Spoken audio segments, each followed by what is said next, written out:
हम लोग जा रहा हूँ आगरा ताजमहल में।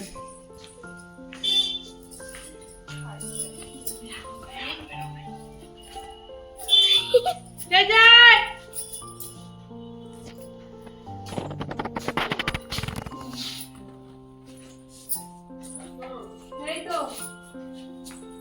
হ্যালো এভরিওয়ান, তোমরা সবাই কেমন আছো? আমরা অনেক ভালো আছি, সুস্থ আছি। আমার একটা নতুন ব্লগে তোমাদের অনেক অনেক ভালোবাসা। দেখো দাঁত বের করে দিয়েছি, এত বড় বড়। তো যাওয়ার কথা ছিল আমি, দাদা, আমার ছেলে, কিন্তু আমার বরমশাই আর ভালো লাগলো না, বলে কি আমিও যাব। এন্ড টাইমে এমন করে আসলো, আমি তো ভাবছি যাবে না, মজা করছে, কিন্তু বললো না আমি যাব তোমাদের সাথে। তো খুবই আনন্দ হয়েছিল, যেহেতু আমার বরমশাইটা যাইতেই চায় না, কেন জানি না, তাজমহলে যেতেই চায় না। সব জায়গায় আমাকে বলবে তুমি একা একা যাও, তুমি একা একা চলে যাও, তো আমি যাব না, কি জানি কেন চায় এরকম বলে।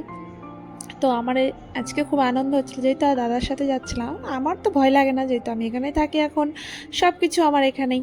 তো আমি সব কিছুই চিনি, মোটামুটি ভালোই চিনি, এখন আগ্রাতে অনেক কিছুই চিনি, তো আমার ভয়ও লাগে না। তারপরে সব জায়গায় শপিং টপিং করতে যাই, তো বেশিরভাগ বান্ধবী টান্ধবী সবার সাথে যাই, কিন্তু মাঝে মাঝে বরের সাথেও যাই।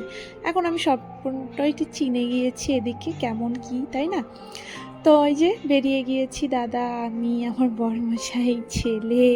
তো খুব মজা হবে, যেহেতু সবাই মিলে অনেক দিন পরে যাচ্ছি। আমি তো মাঝে মধ্যেই যাই, তারপরেও অনেক দিন পরে এটা যাচ্ছি। তো কেউ আসলে তাকে তো নিয়ে যেতেই হবে, তাই না? আমি বলেছিলাম কালী পুজোর সময় আমার দাদা এসেছিল, মাসির ছেলে, তো ওকে নিয়ে যাওয়া হচ্ছে। তো ওই যে এখানে বলছিলাম, এই ব্রিজটার উপর দিয়ে আমরা বাড়ি যাই আসি, তাই না? তো এটা উপর দিয়ে ট্রেন চলে আর নিচ দিয়ে মানে মানুষ চলে, গাড়ি চলে, এরকম। তো ভালোই লাগে, এই ব্রিজটা খুব সুন্দর, যমুনা এক্সপ্রেস, মানে এখানে যমুনা নদী এটা। তো ভালোই লাগে, খুব সুন্দর লাগে। তো দাদা এসেছিলো দেখে তাজমহলে গেলাম। তারপরের দিন ভাইফোঁটা ছিল।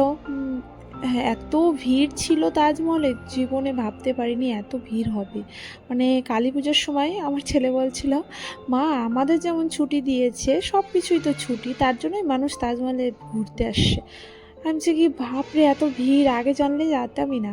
কিন্তু কেন গেলাম বলে তো, যেহেতু আমাদের লাইন লাগতে হবে না, আমাদের যেখানে আমি থাকি ওখানেই একদম পিছনে আমাদের এখানে একটা, মানে ওখানে চাকরি করে, মানে পুলিশ।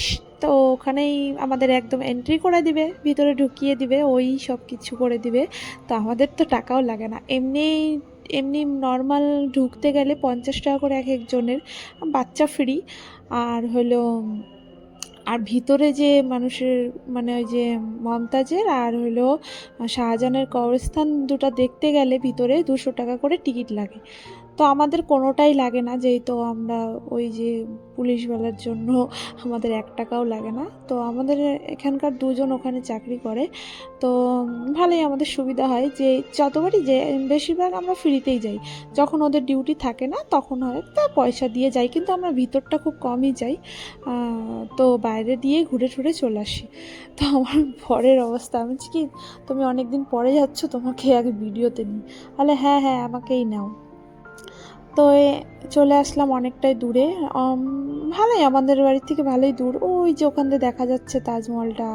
তো আমার বর বলছে ওই দেখো এখান থেকেই দেখা যাচ্ছে তাজমহল। বলছি কি হ্যাঁ, কতবার যে দেখবো, আর ভালো লাগে না। তোমরা অবশ্য দেখতে পারছো না হয়তো, আমি দেখতে পাচ্ছি এখান থেকেই। তো দাদাকে দেখালাম, বললো, দাদা বলে কি ট্রেন থেকেই তো দেখা যায়। আমাকে হ্যাঁ, স্টেশন থেকেই দেখা যায়, তারপরেও মানুষ ওখানে চোখের দেখা দেখতে যায়, তাই না? ওটা তো আর ও সেরকম না। তো এই সামনেই আবার ছোট করে একটা হলো লাল কিলা আছে, ছোট, বেশি না, বড়। তারপরেও অর্ধেকটা আবার বন্ধ করে দিয়েছে, এর জন্য কেউ যায় কেউ যায় না, ওখানে 50 টাকা করেই টিকিট লাগে। তো জাস্ট ঘুরে টুরে চলে আসে। তো আমি অনেক দিন আগে গিয়েছিলাম, আমার ননদরা আসছিলো, তো ননদ শাশুড়ি এসেছিলো, তখন একবার গিয়েছি, আমার জামাইবাবু এসেছিলো তখন গিয়েছি। তারপরে আরেকবার মনে হয় গিয়েছিলাম, কি মনে পড়ছে না। তো আমি অনেকবারই গিয়েছি, আমার আর ভালো লাগে, কমসে কম আমি 10 বার চলে গেছি। আমার এখন এমনি ভালো লাগে না, কিন্তু কেউ আসলে অবশ্য যেতে ইচ্ছা করে তাদের সাথে। তো যেহেতু যারা দেখেনি তাদেরকে তো দেখাতে ইচ্ছা করে, তাই না? যেহেতু এই দেশে থাকি এখন বর্তমানে, তো সব কিছুই দেখাতে ইচ্ছা করে ঘুরে ঘুরে। তো দাদাকেও নিয়ে চললাম এখন দেখাতে। তো আর কি, দেখো চলছে এত সুন্দর, ভালোই লাগে যেতে, কিন্তু রাস্তাগুলো খুব সুন্দর। তো তাজমহলের না 4টা গেট আছে, 4টা গেট আছে, যে যেদিক দিয়ে যাবে। অনেকগুলো রাস্তা আছে, তো আমরা এই সামনে দিয়ে এই রাস্তাতে যাচ্ছিলাম, কিন্তু আমাদের যে ছিল আমাদের এই করবে, এন্ট্রি করবে, তো সে আবার 4 নাম্বার গেটে ছিল। তো সামনের গেটটাই ছিল না, আমাদের আবার সুবিধা হয় সামনের গেটটা, কিন্তু আমাদের অনেকটাই, এই যে গাড়ি থেকে নেমে গেলাম, এখন অনেকটা হাঁটতে লাগবে। অবশ্য গাড়ি পাওয়া যাবে সামনের থেকে, কিন্তু ওই 20 টাকা করে নিবে, অল্প একটু হেঁটেই যাই। তো দাদা বললো কি হেঁটেই চল, মজা নিই, যেই তো বেশি দূর না, কাছেই। তো এই যে এই রাস্তাতে সামনে দিয়ে চলে যাব। তো এই যে এখান থেকে পুরো হেঁটে হেঁটে যাবে, গাড়িগুলো খুব কম যায় এখান থেকে। তো এই সামনের থেকে ওই বড় বড় মানে অনেকগুলো গাড়ি, তারপরে অনেকগুলো লোক যায়, এরকম ওই গাড়িগুলো পাওয়া যায়। তো 20 টাকা করে এক একজনের নেয়, তো বেশি দূর না, কাছেই। তো দাদা বললো কি আমি কোনোদিন আসিনি, চল একটু হেঁটেই ঘুরে দেখি, গাড়িতে গেলে তো চলেই গেলাম, তাই না? তা বললাম কি হ্যাঁ অবশ্যই, তুই চল তাহলে। তাহলে আর কি বলবো, এই যে এখন চলে আসে ওই যে গাড়িগুলো, এই গাড়িগুলোতে 20 টাকা করে নেয় এক একজন। তো গাড়িটা পুরো ভরে নিবে, একদম খালি করে নিয়ে যাবে না। এই যে এইগুলো গাড়ি একদম ট্যুরিস্টরা বেশি যায়, যেহেতু ট্যুরিস্টরা অনেক অনেক পয়সাওয়ালা হয়, ওদের সব কিছুই বেশি বেশি। এই যে ওর মধ্যে বসেছে, ওর মধ্যে আমরা একবার এর মধ্যে চড়েছিলাম, যেহেতু এখানেই ওই পুলিশটা এখানেই ছিল, তো আমাদেরকে এর মধ্যে বসাই নিয়ে চলে গেছে একদম। তো ভালোই লাগে খুব। তো আমার বরমাসি আবার ওকে বলছে কোন গেটটা খুঁজে পাচ্ছে না, মানে এখানে বললাম তো 4টা গেট আছে, তো গেটটা খুঁজে পাচ্ছিল না। তো বলল সবার কাছে, একটা পুলিশের কাছে জেনে নিল কোন দিক দিয়ে যেতে হবে আর কি, ফোনে কথা বললো। তো দেখো এত সুন্দর দৃশ্য তোমাদেরকে দেখালাম, আমার তো ভালোই লাগবে। তাজমহলটা তোমাদের নেক্সট ব্লগে দেখাবো, যেহেতু এই ব্লগটা অনেক বড় হয়ে যাবে আমার দেখাতে গেলে, যেহেতু পুরোটা আমি বাড়ি থেকে রুম থেকে নিয়ে শুরু করলাম, যেহেতু এর জন্য না অনেকটাই দেরি হয়ে যাবে। তো ব্লগটা অনেক বড় হয়ে যাবে ভিডিওটা, এর জন্য আমি এরকম করে দেখালাম ছোট ছোট করে তোমাদেরকে। অবশ্যই কালকে আমি শেয়ার করবই, একদম শিওর, যেহেতু আমি অনেক দিন ধরে ভিডিও আপলোড করতে পারছি না, একটু ব্যস্ত ছিলাম, শরীরটাও খুব খারাপ ছিল আমার। তো ভিডিও দিতে পারছি না কিছুদিন ধরে। আজকের থেকে কথা দিলাম রোজ দিন ভিডিও দিব, এমন কোনো দিন নেই দিব না, যেহেতু আমি রোজ ভিডিও দিই। তো কিছুদিন আমার ধরে শরীরটা খুব খারাপও লাগছিল, ওর জন্য কিছু মনেই লাগছিল না, ভালো লাগছিল না। তো ভিডিও দেখো আমার কতদিন হয়ে গেছে, এটা যেহেতু কালী পুজোর পরে ছিল, তো দিতে দিতে অনেক ভিডিওই রয়ে গেছে, ভিডিওতে এখন মোবাইলে ভরে গেছে দেখলাম।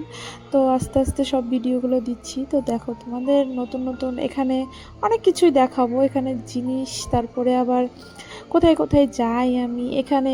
এখন তো ঠান্ডা পড়ে গেছে অনেকটাই, প্রচণ্ড ঠান্ডা পড়েছে, সকালবেলায় তো প্রচণ্ডই পড়ে এখন, যেহেতু দিল্লিতে এদিকে গরমটাও বেশি ঠান্ডাটাও বেশি। তো এই যে চললাম, দাদা আর বোন, এটা আমার মাসির ছেলে, হ্যাঁ দাদা আর আমি বোন চলছে। আমি বললাম কি আয়ুষ, মানে আমার ছেলেকে বললাম কি তুই একটু ভিডিও করে দে। তো আবার ধরলো, আমার বর তো ধাই ধাই করে যাচ্ছে, মনে হয় কি একদম পায়ের মধ্যে চাকা লাগিয়ে নিয়েছে, চলে যাচ্ছে ধাই ধাই ধাই ধাই করে, একদম স্পিডে চলে যাচ্ছে।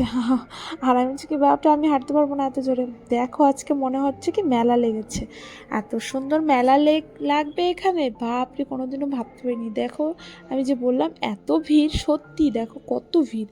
তো এইটা মেন গেট, একদম প্রপার মেন গেট, এটা হলো, এইটাও 2টা দিকে রাস্তা আছে এইটারও। তো আমরা এটা দিয়ে আসলাম, আরেকটা আছে শর্টকাটে, ওটা দিয়ে এখন মেট্রো হয়ে গেছে, মেট্রো দিয়েও মানুষ এখন আসে তাজমহলে, যেহেতু এখানে একটা এখন মেট্রো হয়ে গেছে, আগে মেট্রো ছিল না, এখন তাজমহল মানুষ মেট্রোতে হয়েও আসে। তো উন্নতি অনেক অনেক কিছু উন্নতি হচ্ছে এখানে, তো দেখছি তাই। আগে আমি যখন প্রথম প্রথম বিয়ে করে আসছিলাম এখানে, তো আমি বিয়ের 10 দিন পরে এখানে চলে আসছিলাম আমার। তো এখানে আমার বর নিয়ে আসছিলো প্রথম প্রথম, 20 টাকা টিকিট লাগতো, 20 টাকা, আর এখন 50 টাকা লাগে। আর 20 টাকায় আমরা পুরোটা দেখছি, আগে একদম ভিতরেও দেখেছি, আর এখন এখন 50 টাকা তো ঢুকতে, তারপরে ওখানে আবার 200 টাকা, তার জন্য অনেকে 200 টাকাতে ঢোকে না, যেহেতু 50 টাকা দিয়ে। এটা হলো মেন গেট, আর এই ডান পাশে হলো টিকিট কাটে, ওই বা পাশেই। আর এই যে বাজার দিয়ে, এটা আমরা বললাম অন্য গেট দিয়ে যাবো, তার জন্য এই গেটটা মানে এই দিক দিয়ে যাচ্ছে, এই রাস্তা দিয়েও আমি গিয়েছি। মানে এখানে সব দোকানপাট, এখানে বাঙালিদেরও খাবার আছে, এখানে সব কিছু হোটেল আছে, বাঙালি বাংলা কথাও বলে, অনেক অনেক বাংলা কথা বলবে, আসো দাদা আসো খেয়ে যাও, আসো দাদা নিয়ে যাও, আসো দিদি নিয়ে যাও। তো অনেক বাঙালিও আসে, সব রকমের ধর্মে এখানে লোক আছে। তো এরা বেচা কেনা করেও সব কিছু আছে, এমন কিছু না নাই, কিন্তু দামটা প্রচণ্ড নেয়। এখানে একবার ফুচকা খেয়েছিলাম, যা জীবনে আর কোনোদিনও খাবো না। ফুচকাটা কি হয়েছিল, প্রথমে তো খেয়ে নিয়েছি, 4টা খেয়েছি, 8টা ফুচকার দাম 80 টাকা। জীবনেও আর খাবো না। আর আমার বান্ধবী তো অবাক হয়ে গেছিলো, বলে কি জীবনে যদি আর ফুচকা খাই, অন্য কিছুই খাবো না এখানে, খালি জল খেয়ে খেয়ে তাজমহলে ঢুকবো। তো আমরা খুব হাসি পেয়েছিল সেদিনকার। আমরা মানে ভুল করে দিয়েছিলাম, যেহেতু অনেকটাই ভুল করে